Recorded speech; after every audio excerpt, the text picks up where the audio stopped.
Inter Milan kicked off their Serie A campaign in the most entertaining of fashions, coming from behind to beat Fiorentina by 4-3 as welcoming Gab Marcotti to the show.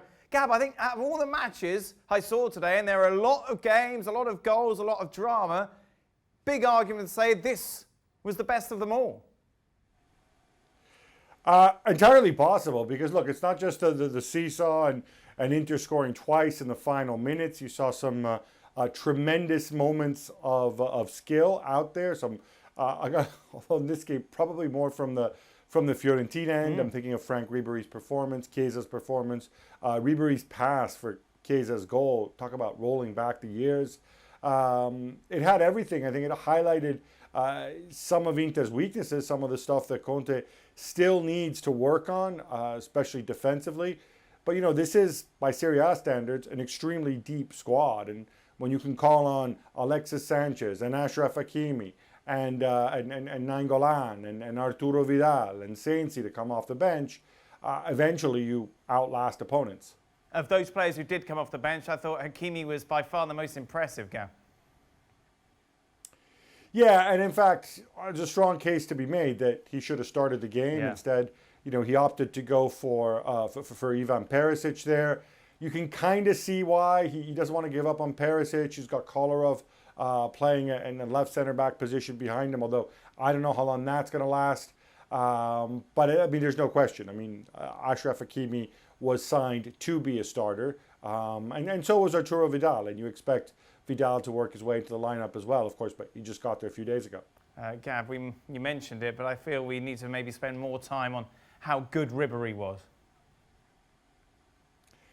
It's remarkable. I know people are going to crack jokes about Serie A and Ibrahimovic and Ribery, but look, that pass that he made, in fact, both his passes for the goals, but especially for me, the one to Chiesa, just the vision, the execution, perfectly weighted, doesn't break stride. That was special. You could tell Ribery was way up for it. It was some suggestion. I was talking to somebody at Fiorentina who said, you know, he feels a little bit bad that last season, obviously he missed a big chunk of the season through injury. He wants to show, his gratitude to the club, to the fans of the city, and show that he still has it. He wants to make every minute on the pitch count. And, I think I never would have thought, even just sort of 2 years ago, if you told me, oh yeah, Franck Ribery and Arjen Robben would still be playing. Robben, of course, coming out of retirement to get back onto the pitch for Groningen. I never would have thought so. But, you know, when you've got that quality, I think as a footballer, the technical ability side of things is probably the last thing to go. Ribery on the losing side, Inter taking all 3 points. Gab, go into a little more detail what we learned from Inter today going forward. Well, all right, so Lukaku didn't have a great game, and I think that really impacted them. On the upside, Lautaro scored a tremendous goal and looked sharp. I think the whole Eriksen to set them up, I was a bit surprised because it looked as if Conte had gone cold on him. I don't know how much that worked today. I think it might have also been, the fact that he had Perisic out wide rather than perhaps a traditional wing back. I think there's work to be done at the back. If you are going to play with Kolarov in the back three, I think you need to have the right pieces around him.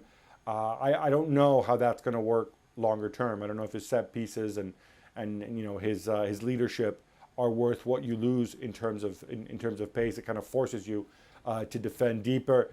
That midfield, Barella and Brozovic, penciled in perhaps as starters this season, but you can feel the weight of competition. Inter talking about it again, saying we have 8 central midfielders.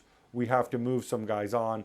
And I think Conte still hasn't made his mind up on who his regulars are going to be in that area of the pitch. Thanks so much for watching ESPN on YouTube. And for more sports highlights and analysis, be sure to download the ESPN app. And for premium content and live streaming, subscribe to ESPN Plus.